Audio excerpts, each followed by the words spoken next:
looking for. So I first look up here at the surface and at this thatch or duff layer. Okay, how much dead plant material do I have on the surface?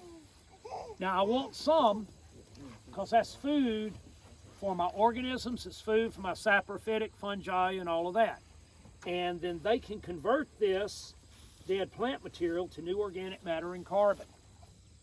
So I want to see some thatch, some cover on the soil. What else does that do for me? Holds moisture. What else? Insulates. It protects my soil in the summer. It protects it from the heat, right? In the winter, it protects it from the cold. So it's insulation for my soil. So it holds moisture and it insulates my soil, protects my soil. So I want, you know, a decent thatch or duff layer here, and it feeds my soil and builds new soil, right? Feeds the soil organisms and microorganisms and builds new soil. The next thing I'm going to look at is the surface of the soil, okay? And on the surface, I'm going to look, do I have crusting? Do we have any crusting here? No. No. Is that good or bad? That's great. That's great, exactly. So, as Scott said, non-crusted soil is really, really good. Why is crusted soil bad, Scott? It doesn't let the air and water in. Okay. You can't infiltrate water very well, can you? Nope. And oxygen, if water won't infiltrate, oxygen won't infiltrate either.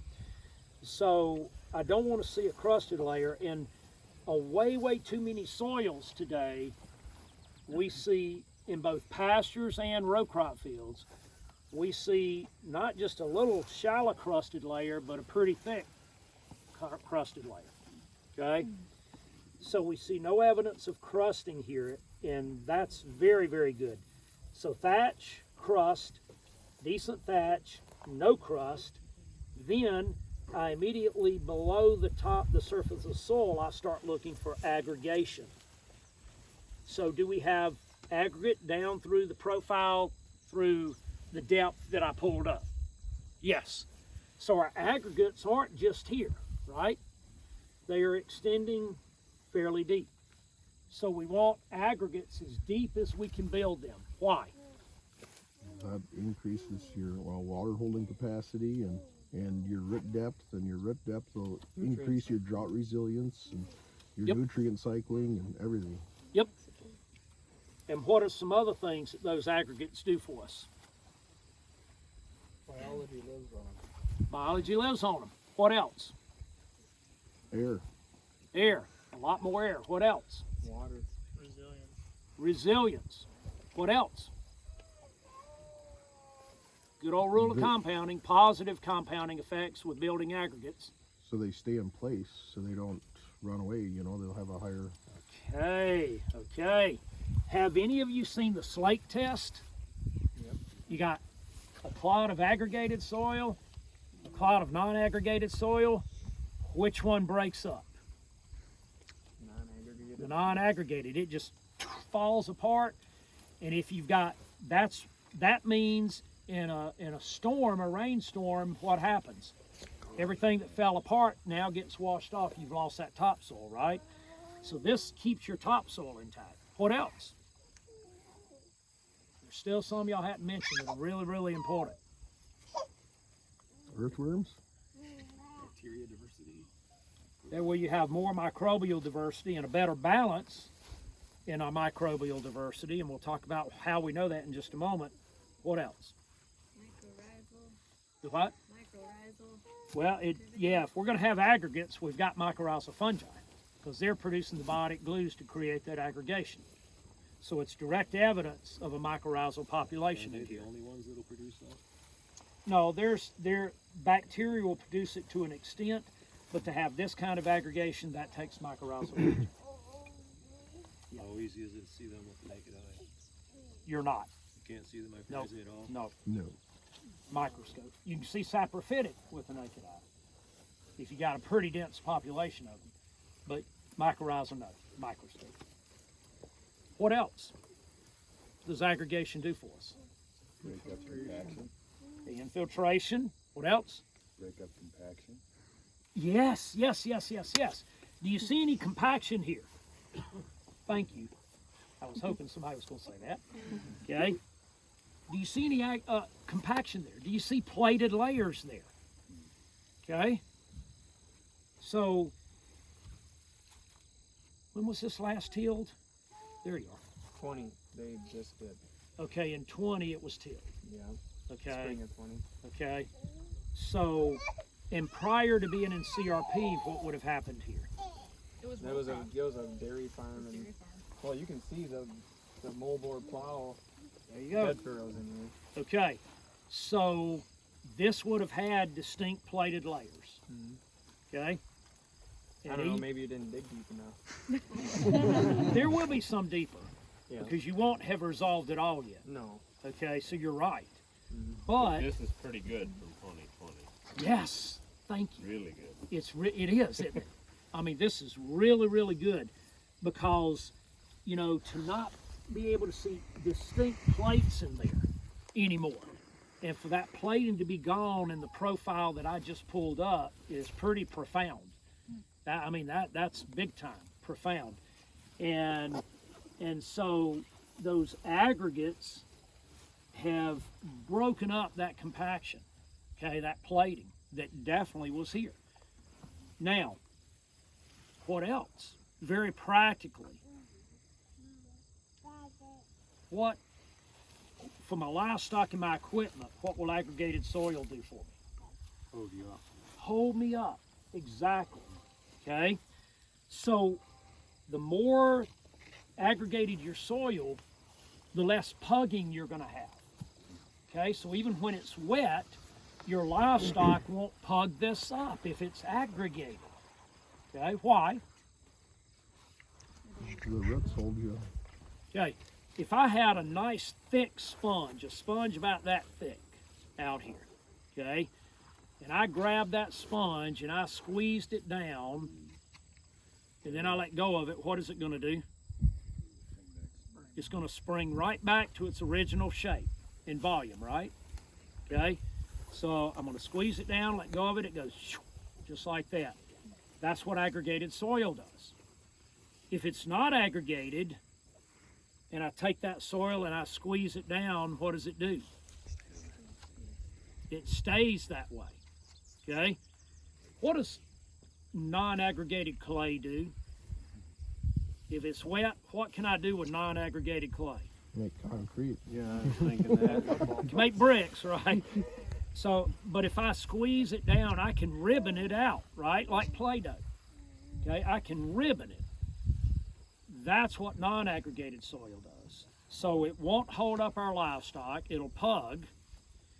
If I'm driving equipment out here, it's the same impact. You drive equipment out here, it's like a sponge, it absorbs the impact, springs back. If it's non-aggregated and it's wet, I drive equipment out here, what happens? Ruts.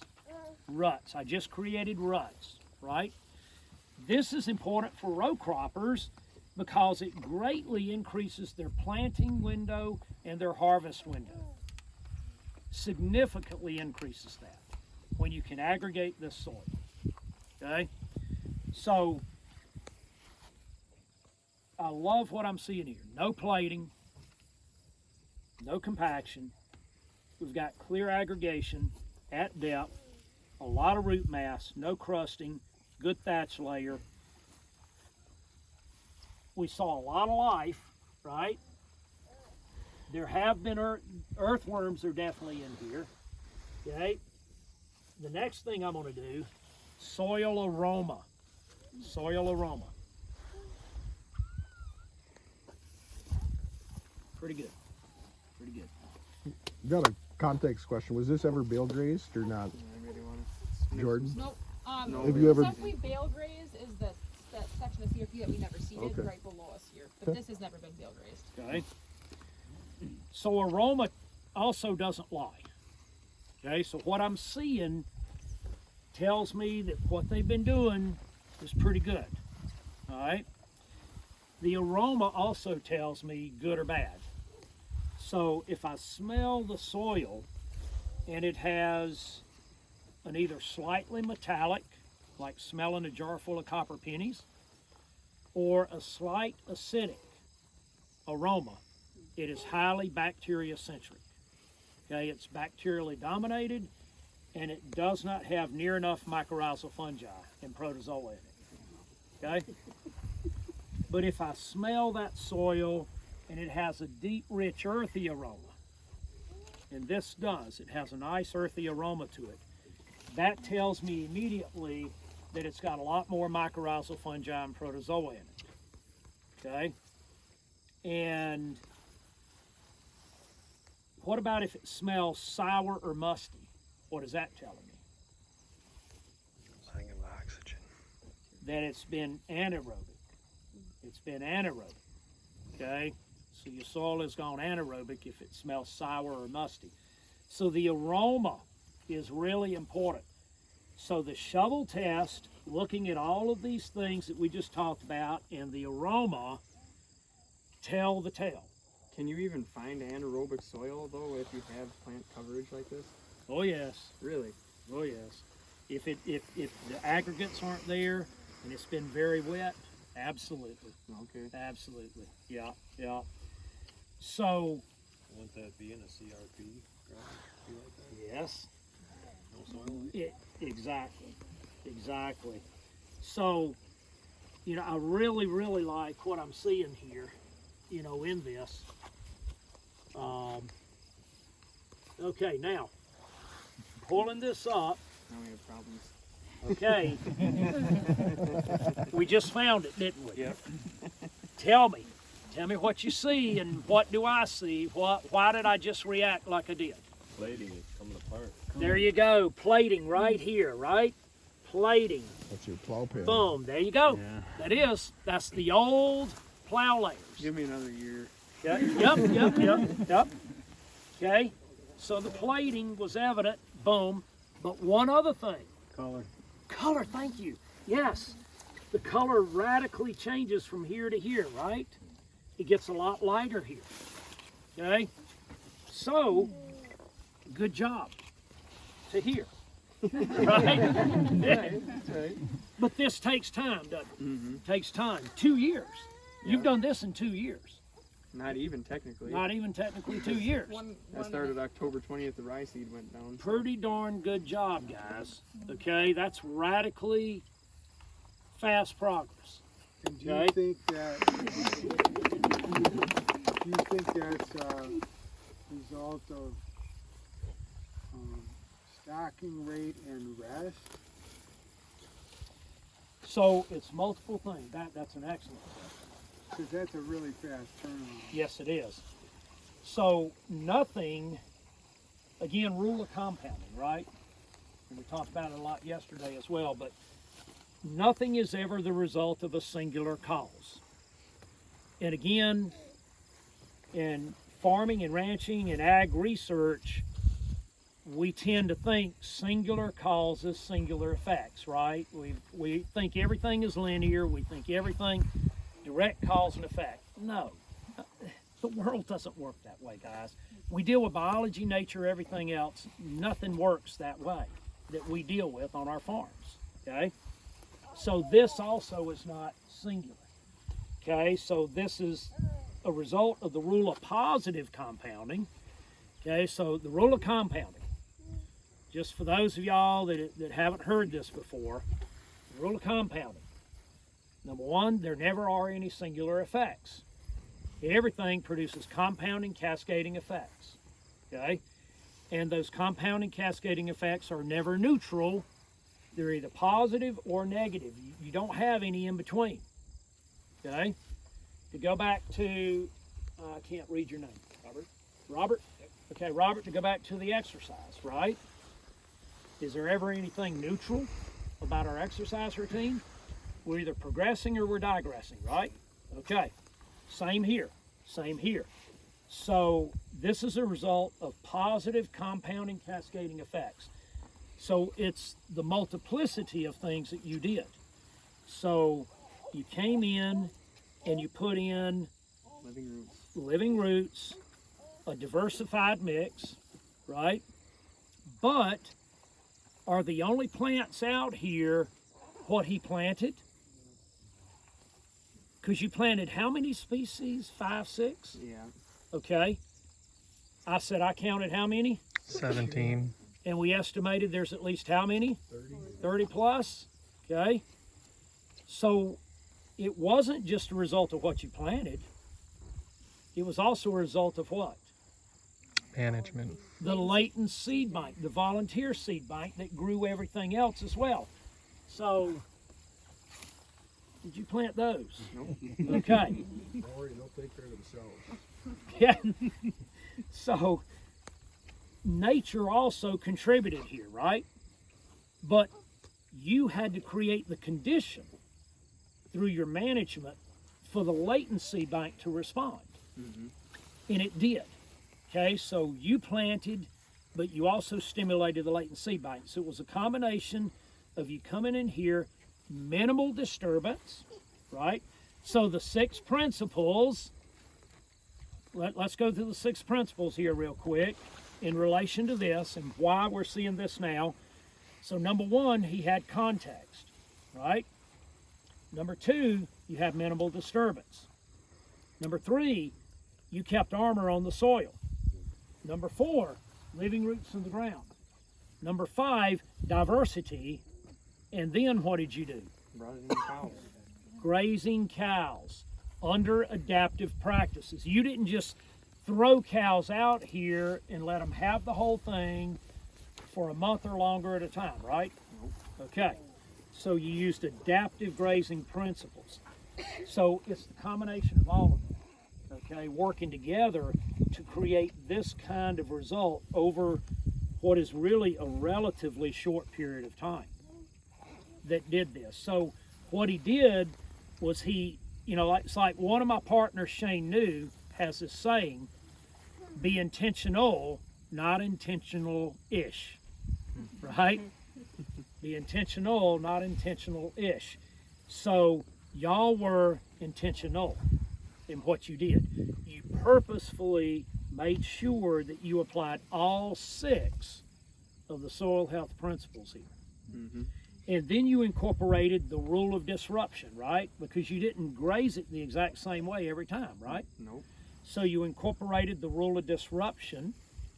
You obviously have the rule of diversity working for you, and you were paying attention to the rule of compounding to create positive compounding cascading effects.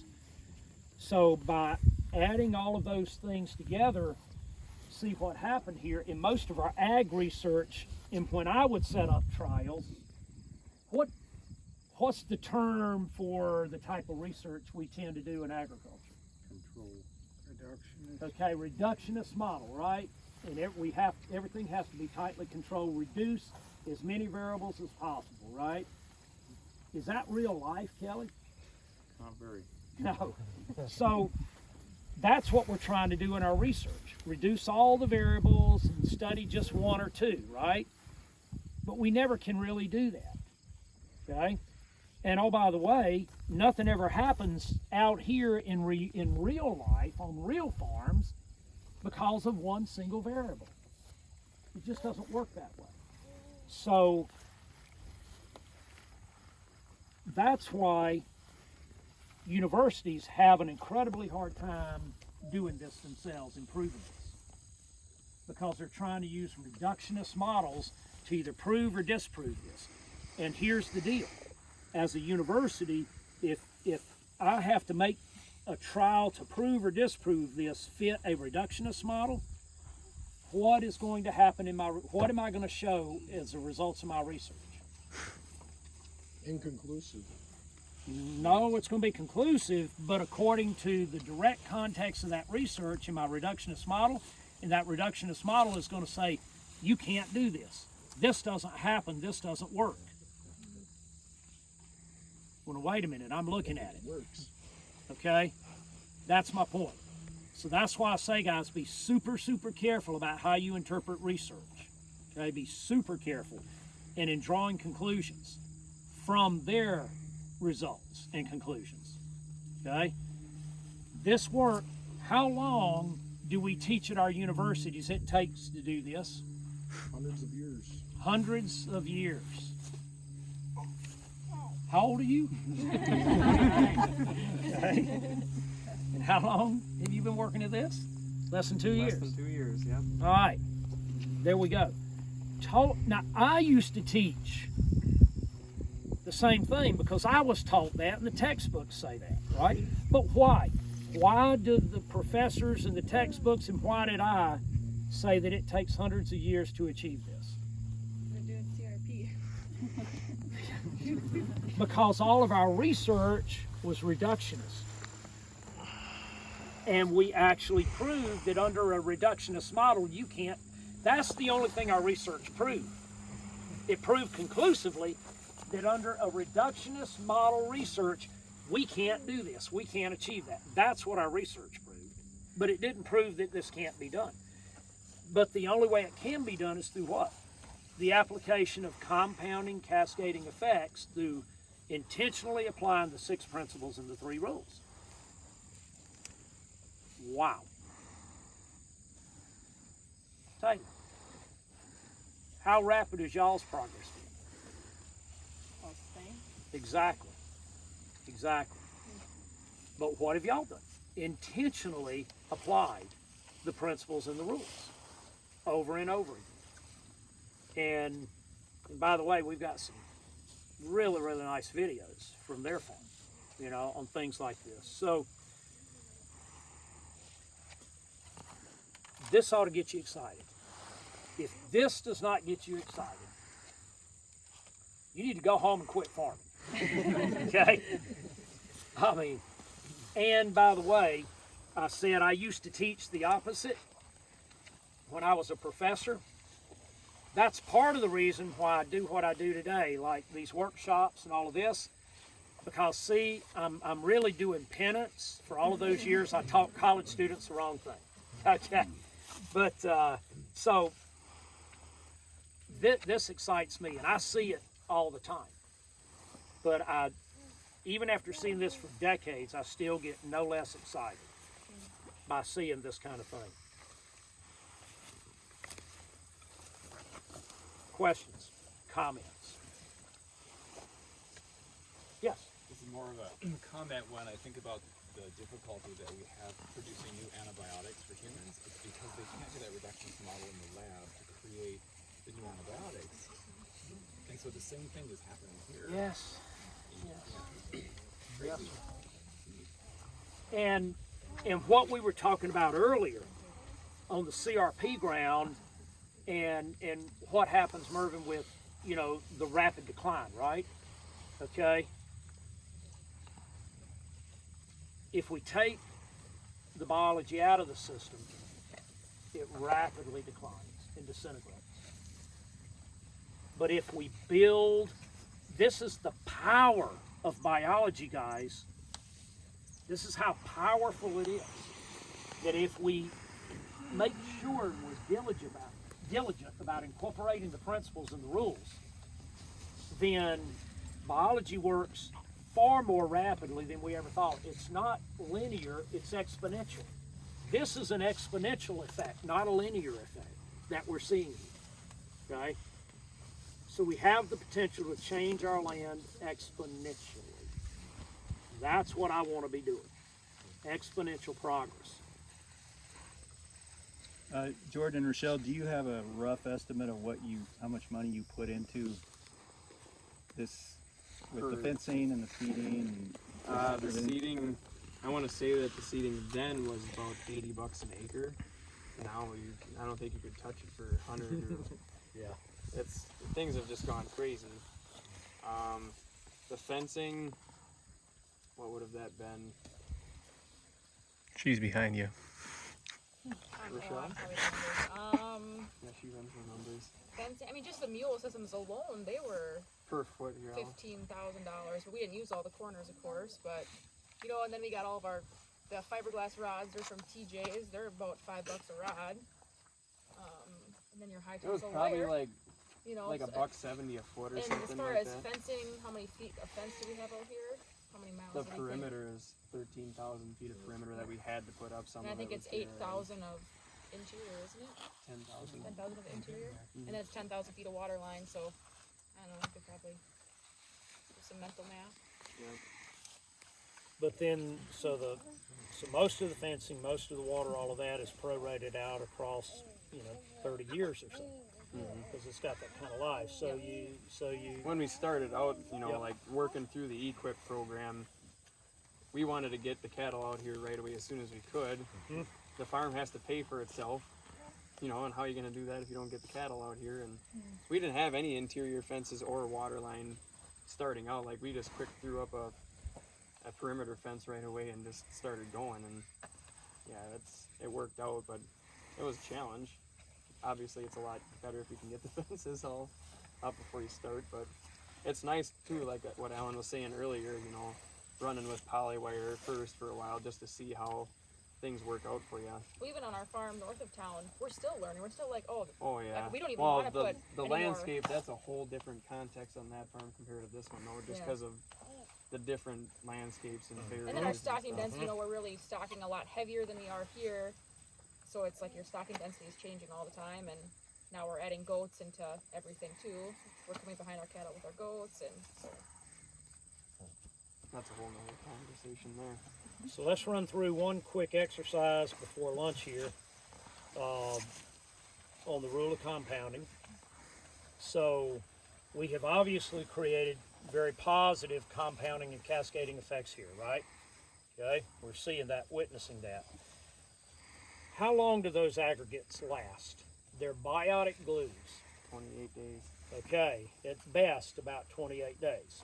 Okay, they're biological glues, so they naturally break down on their own. But soil bacteria also love to eat them and feed on them. What happened, bud? Got caught under there. Okay. That was random. Yeah. He works too hard, just like me, I think. He's sleeping, and then he gets scared when he gets woken up. So we can lose aggregates as fast as we build them. So if we do anything to damage the mycorrhizal population, your aggregates can collapse pretty quick. So everything that you just built here can then collapse on itself. So if these aggregates disappear, that soil does this. Okay? It's already starting. You're wrecking my soil. I know, I am.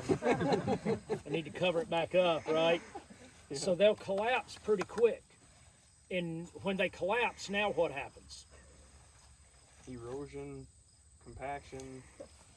Lack of infiltration, lack of aeration, all of that, right? So now we don't have anywhere near the soil function that we did. Water cycle diminishes, mineral cycle diminishes, the whole bit, right? So, so we can quickly create negative compounding cascading effects. So what are some of the things that you can do to rapidly diminish the aggregate layer? Take the armor off. Take them too much. Okay, great. So if you came in here and you grazed it like that, right? Yep. Now, what do I now see that I didn't see before? Bare soil. Bare soil. Now, if this were a 90-degree day Cooking it. and the sun hits that, what happens? Biology is fried. We're frying the biology, and we're very rapidly evaporating all of our soil moisture, right? So now that's gone, and we're collapsing this, and the whole system is falling apart. So overgrazing. What else? Tillage. So if we came in here and we tilled that up, then we just ripped up all the mycorrhizal fungi, and we just immediately collapsed our aggregates. Okay, so the moment we till, we have destroyed our aggregate layer right then and there. So what else could greatly diminish that aggregate layer? What does spraying do to it? Okay. What does spraying do to it, guys? So spraying what? Well, Insecticide. Anything with a side on it. Okay. Okay. All right. what the herbicides do to mycorrhizal fungi populations? Diminishes them greatly. What does glyphosate do? One application of glyphosate will reduce mycorrhizal fungi populations at least 60%. Unbelievable. Okay? How much glyphosate is being sprayed every day? Too much. Like And for water. how long? What is the residual on that? You know, after you spray, how long is It's your, there forever. you know, you said it reduces it by 60%. For how long? Okay? And how long? Okay. It varies tremendously. All right? So, with spraying any side, if you then follow that with some regenerative practices, you start rebuilding the biological population, you greatly diminish the residual, because then the biology can overwhelm it. Okay? But in our typical farming situations, we're finding those residuals are much longer than what is being published. Much, much longer. So we have found residuals that are 3 to 4 years long now. Okay? So if I spray, How long does it take to recover from a plowing? again, that varies. What do you follow the plowing with? What practices? Right? What practices? So if I'm plowing, then I'm spraying a bunch of sides, and I am planting a monoculture cash crop behind it, and then in the fall, I'm taking all that monoculture cash crop off, and I'm leaving the soil bare for the winter, or I'm going back in and disking it in the fall so that I'm prepping it for the spring, right, like a lot of farmers do. Then I'm doing nothing but further diminishing, rather than allowing any biology to build back. So it depends. But if I tilled and then, grew my cash crop, then planted, no-till back in, a highly diverse cover crop mix, now I'm starting to reverse that. So the impacts of that tillage are going to last a lot shorter period of time. So it all depends on your practices that you follow it up with. Okay? So, again, any of the fungicides, are there any fungicides that are target organism specific? No. Okay? Are there any insecticides that are just target organism specific? No. So we're always impacting other beneficials, including the mycorrhizal fungi. So I've been told that they've proved that spraying fungicide on corn doesn't affect your soil biology. So is that bad science? That's very bad science. And who funded the research, by the way? You know what I'm saying? I don't agree with it, but yeah. Yeah. No, that's like pharmaceutical salespeople that say, I have a safe dewormer that doesn't harm dung beetles. No, you don't. No, you don't. Okay? As a matter of fact, we've tracked this with herbicide use, guys, and we have tracked the decline, how rapidly the mycorrhizal fungi population falls off, how rapidly you lose aggregates, and even impact on macroorganism soil life and root rhizosheath coating. Okay? Within 7 days of applying a herbicide, earthworms are dying in the soil. Within 7 days, earthworms are dying, and your rhizosheath coating on the roots of your plants has gone away, which tells me my mycorrhizal population has crashed and my biotic glue production has crashed. 7 days after spraying herbicide, all that life is greatly diminished. Yeah. How long can you leave a field like this alone, not graze it, and still maintain a good level of biology? Like 2 years, 1 year? If it's been badly beaten up, max 2 years. After that, it'll start going the other way.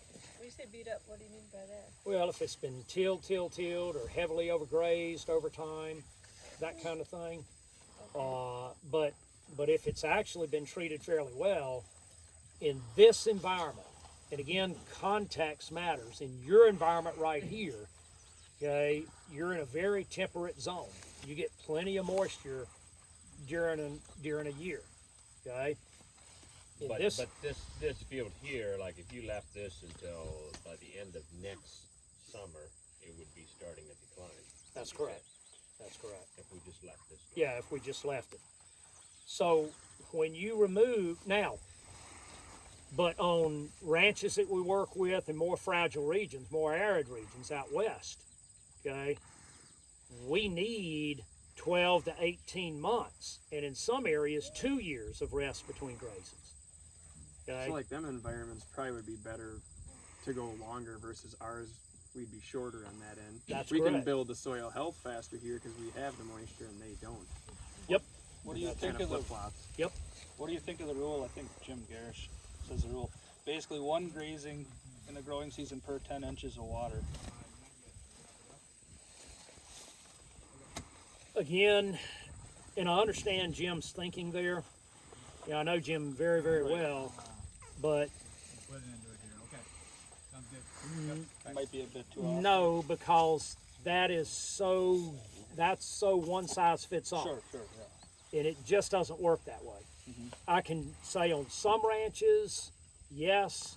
On other ranches, absolutely not. Like in my context where I have irrigation and Yep. things like that, it's a Yeah. little different story. Yeah. Yeah. All right, yeah, we gotta head Yep. back for lunch, but keep the conversation going. We got a good walk back and